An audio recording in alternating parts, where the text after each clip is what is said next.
Welcome to my kitchen, everyone. I'm Dr. Hafizullah. You're joining me for another episode of In the Kitchen with Dr. H. Today, I'm so excited. I'm going to take you to my home country, Trinidad. Do you know that Trinidad is considered the street food capital of the Caribbean? You will find food vendors lining our busy streets everywhere. Now, a lot of our dishes in the country can be traced back to cultural influences from India, West Africa, China, and Europe. And of course, we're surrounded by lush waters filled with amazing fish and seafood. So we make the most incredible seafood dishes as well. But today, I'm going to take it back to the streets, making some delicious palori. I'm also going to make a sehena or a spinach fritter and a codfish fritter with a healthy twist. And we're going to dunk those in a spicy pineapple tamarind chutney. Our non-alcoholic drink today, of course, is going to be an iced pineapple ginger tea. Are you hungry yet? Come on, let's get to cooking.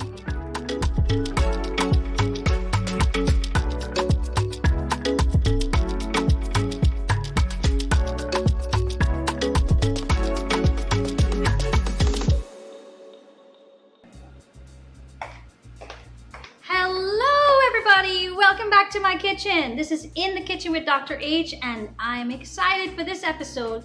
We're heading to the streets.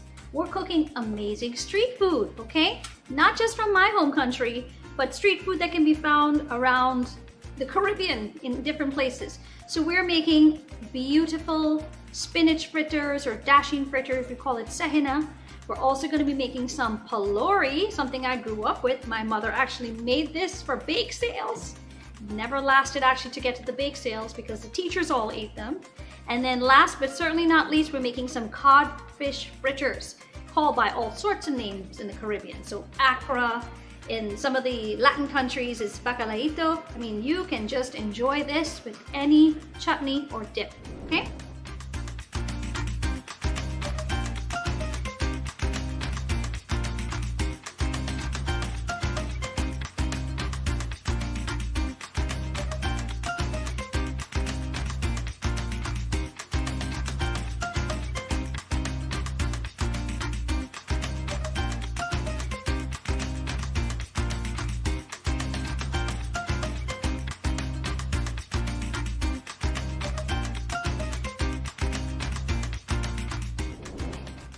So what I'm going to do first, we're going to start with the sehena. With the sehena, we are going to try our best to not fry as many of the fritters as we normally are used to. This time, we're actually going to try to bake it. But to bake it, it needs to have some time to rest and rise a little bit, right? I have some all-purpose flour. I'm going to add some all-purpose flour in. And now, of course, in the Caribbean, at least growing up, my mother never measured anything. She just eyeballed everything, okay? In this case, for our own health and wellness, we want to measure it out and make sure it is where we need it to be. So I'm going to add some of my dry ingredients in. The flour, I have some baking powder right here, some double acting baking powder. I'm going to add in some turmeric, beautiful bright color. It imparts a delicious flavor, but it gives also that deep, gorgeous, dark yellow hue. We're going to add in some ground jeera or ground cumin. That gives it that dark, deep earthiness that we all love in sehena. And I actually, a little secret ingredient, I add a little bit of baking soda to my sehena as well.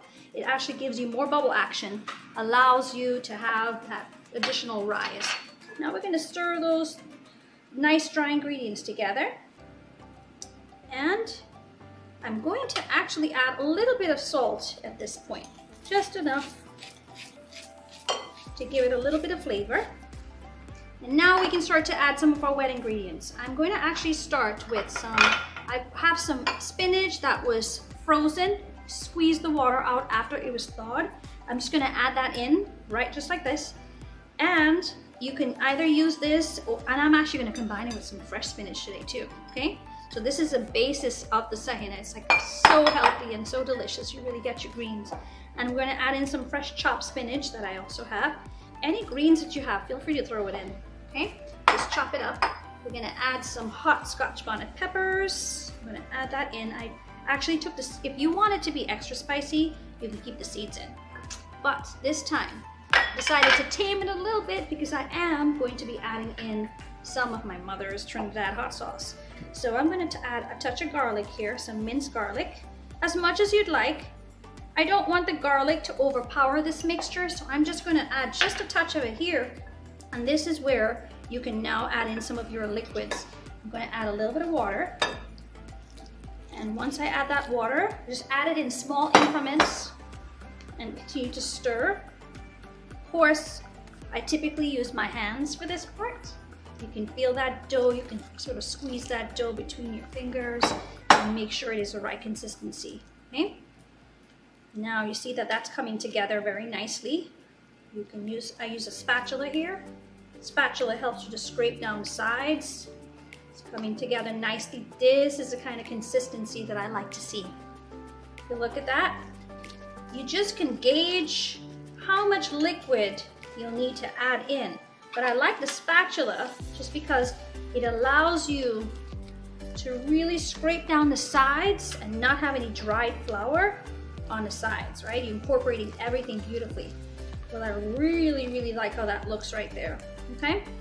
Now some folks add in a little bit of yeast to this as well. We could add a little yeast, but then it'll have to rest, and we can do that because we've got a lot of fritters that we're making today. I'm going to add in a little bit of my favorite that I always add in, green seasoning. That is a combination of Shadow Benny or the culantro. It has garlic in there, it has some pimento powder in there, has a whole bunch of, you make your green seasoning the way you like, okay? Now if you feel that your mixture is a little sticky and doesn't hold a shape, you can add in a touch more flour. Always keep some extra flour around, okay? For that reason. And just add it in small increments just to make sure it can sort of hold its shape a little bit. So I'm adding in a little bit of flour here. Let's just see how the mixture is a little bit, yes, that's what I'm looking for. I want to see that, just like that. Now you see that beautiful green in there from our spinach. Oh, you could use your dasheen in here. Fresh cut dasheen leaves are amazing in here as well, okay? Now I will add a little bit of yeast to this. The yeast, because I'm adding the yeast into it, we're gonna give it a little bit of time to rest and allow it to activate a little bit. I don't add any sugar into this because you already have enough of the liquid, you have some other leavening agents in here that you don't necessarily need it. So let's let that sit and hang out for a minute. Why is CVS Pharmacy America's choice for vaccinations? Because we all got the COVID-19 vaccine and flu shot. And I can make the appointment right here. Save time, schedule online. No wonder CVS Pharmacy is America's choice for vaccinations. Growing up in Trinidad, when my mother made the pylori, she never used split pea flour. She actually used fresh, dry split peas that she soaked. Look at that. She soaked it overnight. Let me tell you, you wash it several times until the water is clear, and these beautiful split peas plump up beautifully overnight. And it's just this flavor, that fresh split pea flavor. You actually put it in a blender. I actually add some seasonings in there too, including my favorite green seasoning and garlic and scotch bonnet and all those things. You blend it down into a paste like I've done over here. And if you use this as your base, your pylori is going to be out of this world, okay? But you can use the split pea flour as well. And you can use both. You can use a little bit of split pea flour mixed with regular flour and the paste itself. That actually adds intensity of flavor, and it allows you to actually have amazing fiber nutrients in there, okay? So let us add in some all-purpose flour first. I have this sifted. I'm gonna add in all of this all-purpose flour here. So when we make pylori, we usually make them in large batches because boy, does it go fast. And then we're going to add in a little bit of the split pea flour that I have, just as an additional touch since I have it here. You can get this in any West Indian grocery store, but again, I like using the paste. And don't worry if you don't have the split pea flour, because that paste is dynamite, okay? We have a little bit of turmeric that I'm gonna add in. And I'm going to now add in some of the wet ingredients, okay? You can add in some of the paste, but mix this first just a little. Add a little bit of salt. Now all my dry ingredients. Now it's time for the wet ingredients. I'm gonna add in some green seasoning, just enough, just as much as you like. And here we're gonna add in some water to the dough. Once I've added the water into the dough, now it's a good time for me to add in my split pea paste to incorporate some of that into the mixture. Okay? Use my spatula to incorporate that. And here is a good spot of time to add in this gorgeous, freshly ground split pea paste. Ah, I wish you could smell this kitchen. As soon as I open that jar, the aromatics, that flavor just hits me. That brought me right back to the bake sales in Trinidad. So it's so funny. The teachers every year would ask me, hey, is your mom making that pylori this year? Because that, you know, in the Caribbean, our bake sales, we don't bring in muffins and cakes. No, we bring in the delicious street foods that we love.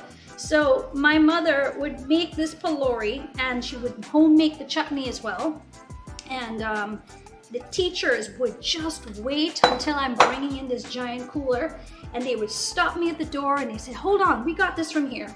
Well, they ate all of the pylori, never made it to the bake sale. And so she would laugh every year, but boy, did they, oh, let me tell you, that was always a highlight every single year. I will add in a little bit of double acting baking powder into this. Some folks add yeast. I mean, I have some yeast here. I could add a little bit in, because if you choose to air fry this, or if you choose to bake it, then at least you have the ability for it to rise a little bit more, right? We need to add a little bit more water here. You want to make sure that it's more of a paste-like texture. You see that that is happening. Whew, got a little bit of a flour splash there. That's just the fun part of cooking, right?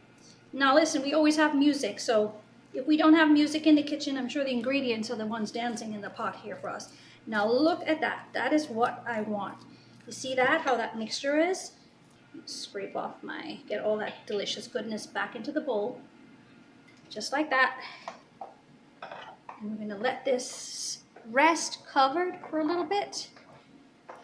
And there we have that one hanging out as well. Special thanks to our sponsors: Aetna CVS Health, American Heritage School. Ready? We're gonna get some codfish fritters started. Are you excited? All right, now I've had my pot here heating up for a little bit of time, okay? So it's nice and hot. Oh, that's a very hot pot. We're gonna add a little bit of olive oil to this. Olive oil straight in the pan. Now while that is heating up, let us prepare our other ingredients. So you can use salted cod. Salted cod has a salt bomb. It's over 8,000 milligrams of salt. So what you need to boil that, change that water 10 times at least I do that for myself, and keep doing that until the salt level is significantly lower, as much as possible. Once you've done that, you should start to flake it apart. Now this is a pastry blender. This is a fabulous tool actually to keep your cod nice and flaked out before you actually put it into the fritter or prepare it for the fritter, okay? So use this tool. I find that it works very, very well. You know, it's not just for pastries or cutting butter into the pastry itself, but it really gives a beautiful texture to the codfish itself. Now that looks nice and flaky, just the right kind of flake I need. It's already been boiled. So now we're ready to pop in our ingredients right into the pan. And let us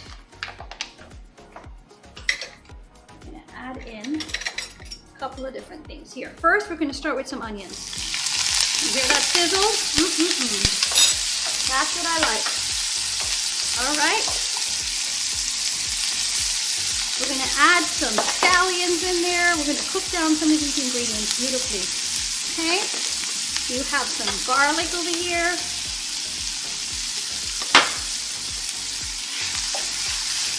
Make sure you saute that down until the onions are beautifully translucent.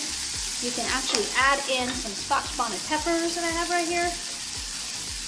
I mean, listen, Scotch bonnet peppers are always a part of the meals that I'm making here in this kitchen. And then, if you have some time, just take it off of the stems, just the thyme leaves themselves, and go straight in there. Add a little bit of pimento powder, dried pimento powder to it, and just saute that. And now you can add in your beautiful flaked cod. Actually, I'm going to add it in with a little bit of the bell peppers. I've chopped up a beautiful red bell pepper. You want to eat your colors. And so this is stunning. And put it together. There we go. Beautiful codfish in here. Now this will need some time to come together. Oh, look at that. Now remember, it's already sort of a salted cod. You can use fresh codfish for this as well too. You want less salt, and you will find that that is still a wonderful flavor. You don't lose any intensity of flavor. You just lower the salt, right? Look how gorgeous that looks. Look at the colors in there. So let that cook down. Cooking beautifully in there. Now sometimes I add a little bit of my Trinity hot sauce, depending on how much spice you want in your life. Well, I always want a lot of spice in my life. So I'm going to put a dollop of my nuclear weapon over here. Nice and hot and spicy. Can't be spicy enough. Oh, kitchen smells amazing. Oh, let me tell you. Well, that is just about ready right there. Now, for these, we're going to actually air fry these codfish fritters. So now that this looks nice and ready, that is perfectly done. So we are now going to just add this into a bowl, let it hang out and cool for a minute. You don't want to add any flour or anything to this in this state. So it really needs some time to cool down. So give it a chance to cool down. You don't need to have this one covered. You can just let it hang out, stay open to the air. Jack Hi. was feeling kinda... So he stopped by the CVS Health Hub. Welcome. Where our provider ran some tests and realized that he needed help to manage his diabetes. Whoa. So we recommended a doctor, Thanks. worked with his insurance, and got him on medication. And our care concierge Me again. helped him find the right gear. Bye. Experience healthier made easier at a CVS Health Hub near you. Welcome back, everybody. So we are now going to finish our codfish fritters. For good measure, you know I have to add a little Trinity hot sauce to it because I want it to be a little extra spicy. Why not, right? You live once, may as well spice up your life. So I'm going to mix this up very nicely before I add in my dry ingredients. So flour. Actually, you can add the egg in at this point. Now, I would start with 1 egg. You may not need more than 1. I know in the recipe we have 2, but start with 1. It just might be enough to bind everything together, okay? You can mix that in, making sure that yolk is all mixed in with the whites. So now it's the kind of mixture where I can add in my flour. See that? And the spatula works well to kind of keep my mixture cohesive and mixed. So I'm going to add in some all-purpose flour first, okay? And after the all-purpose flour, just gauge exactly how that mixture looks. So we definitely can tolerate some more flour in there, right? I'm actually using a little bit of almond flour in there too. Gives you a little bit more fiber and protein and increases the health factor of this dish even more. Just a little bit more of that all-purpose flour that was sifted ahead of time. You can mix that together until it's just the right consistency. I want to add in that additional egg if I feel as though this needs some additional help for binding purposes, right? You want it to have a consistency where it's sticky and it would hold together. So only if you feel as though that's necessary. So more flour, a little bit at a time. A little bit more of the almond flour in here. Now, because I'm adding the almond flour in here, you want to make sure that you eat this the same day that you're making it. It tends to taste better that way. It does not release the oils over a long period of time, so it works very well. Oh no, that mixture is just looking just about right. I can add in my other egg. So you would take these two eggs all together. Kind of gauge the mixture to make sure you have that sticky texture and that it's going to hold together. We are going to air fry this. We are not going to deep fry this. And this can now tolerate the rest of the flour. Looking at this mixture. Add in some more of my all-purpose flour. So you see, at no point in time I needed water. If it now becomes a little dry from this additional flour, then that is a good opportunity to add in just water.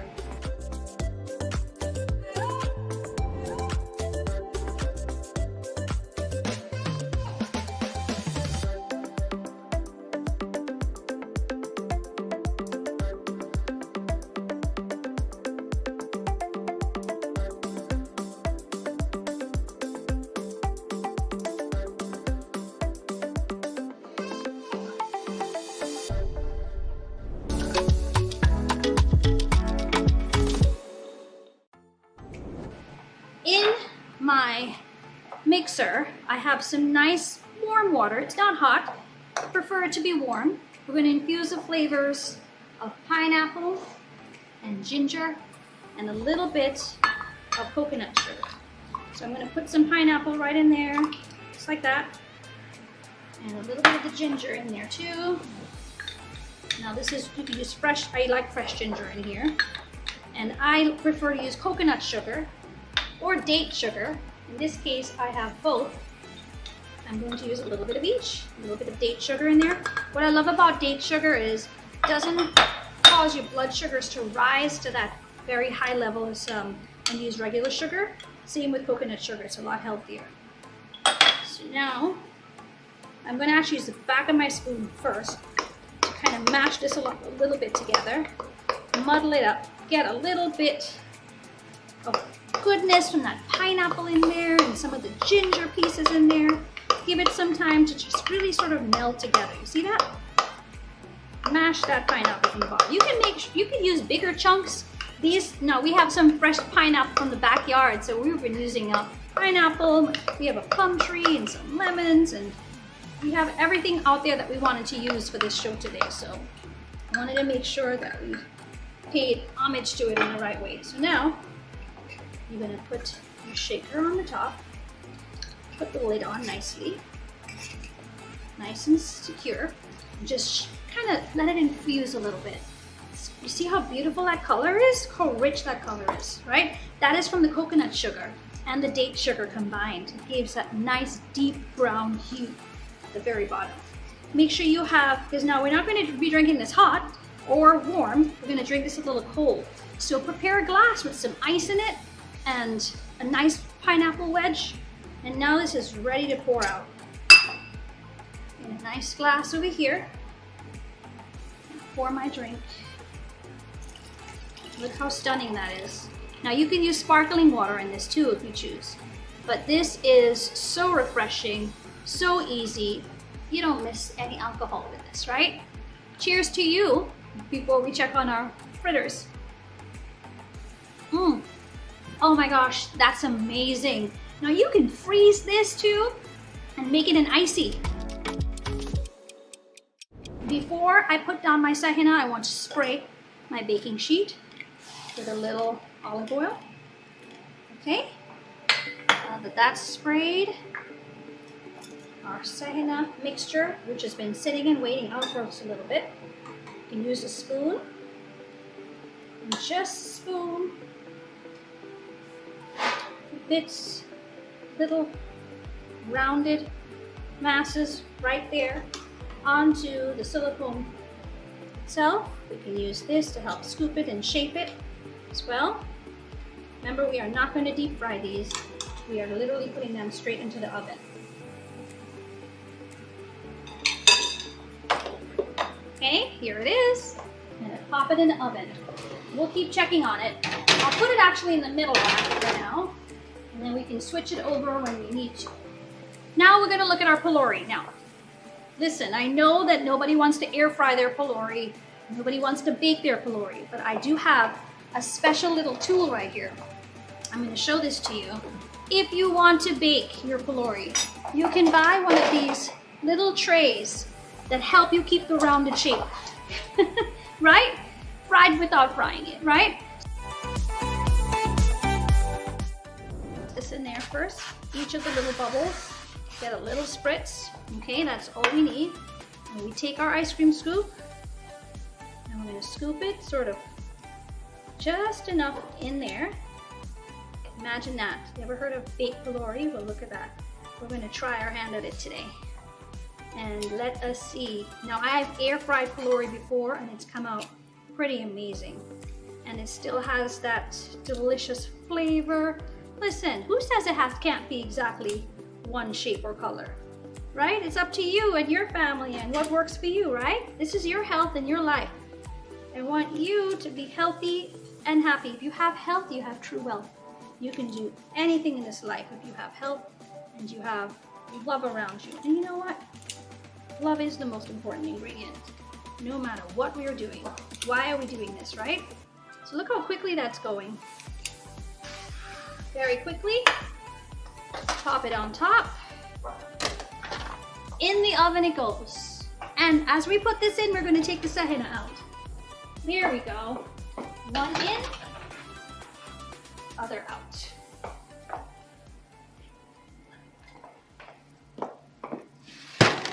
Beautiful baked sahina. Ready for chutney, ready for us to enjoy. Oh my gosh, I wish you could smell the kitchen. We're gonna come right back. Okay, everybody, so we have some pylori actually baking in that little bubble mold.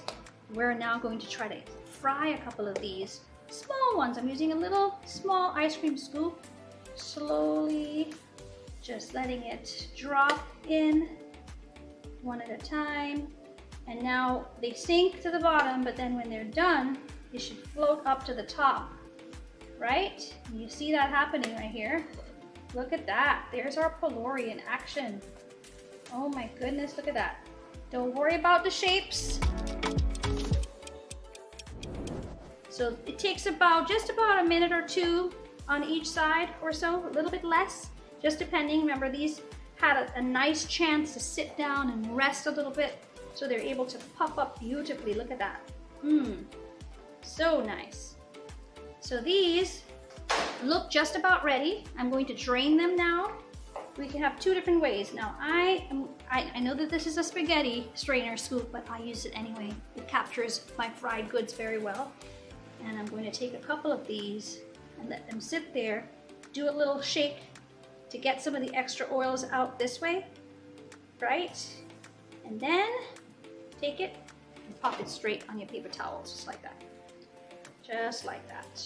I'm gonna do the same thing over here.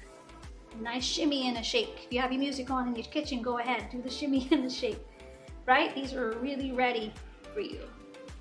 Ah, beautiful. Look at that. You wanna see it's nice and cooked. Oops, one got away from us, but that's all right. We got him. We don't want him to be in the oil for too long. There is a Haitian pickles topping that I absolutely love.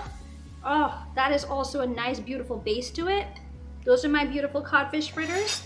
And let us get these gorgeous sahinas onto our serving plate. Look at that. I'm telling you. These are a much healthier version. They are not drenched in oil. Usually, I remember when we would eat sahinas, they were so oily and greasy. However, you just wanted to have a one more. This one, feel free to enjoy. No guilt. These are the no guilt sahinas, and they're light, fluffy, beautiful. Oh, just look at that. Just look at that. Are you hungry, everybody? Are you ready to enjoy? Because I can't wait. I'm gonna dunk one of these right in my tamarind chutney and just try one now. I'm trying it for you. So I have my beautiful tamarind chutney over here. And again, this is a mango chutney. I used some green mango with other seasonings in here. And so I am going to grab one of these pylori. Let's break it open. Oh, look at that. Look at that. Look at that steaming hot, delicious pylori. It is fluffy. It is cooked all the way through. It does not look soggy with oil because we did a healthy fry. And I'm gonna dip this, and forgive me if I can't talk after this because I will be in food heaven. Wow. Oh my God. So good. So good. You just went to Trinidad with me, okay? So come on, stay on this journey with me. Do you think we should now check on the oven, Palori? How many of you think it's done? I think it's about done. Let's see. That was our baked version. Let's check it out. I'm gonna pull it out and actually pierce it with a skewer. Just see. This is the oven that was 375.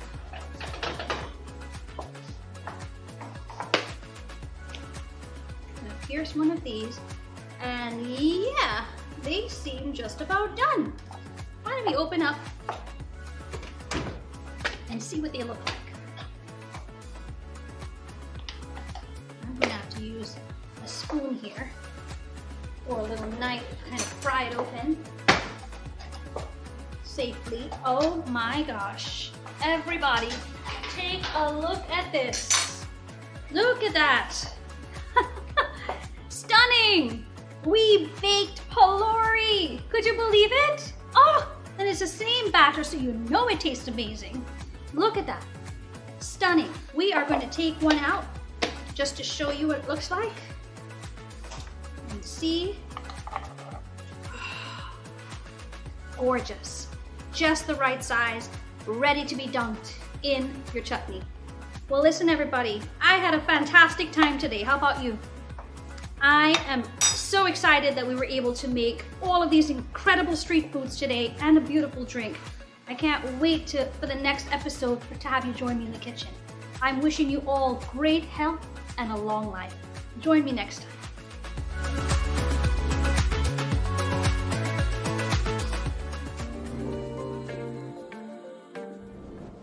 Hello everybody, for this Healthy Minute, I'm Dr. Hafizullah.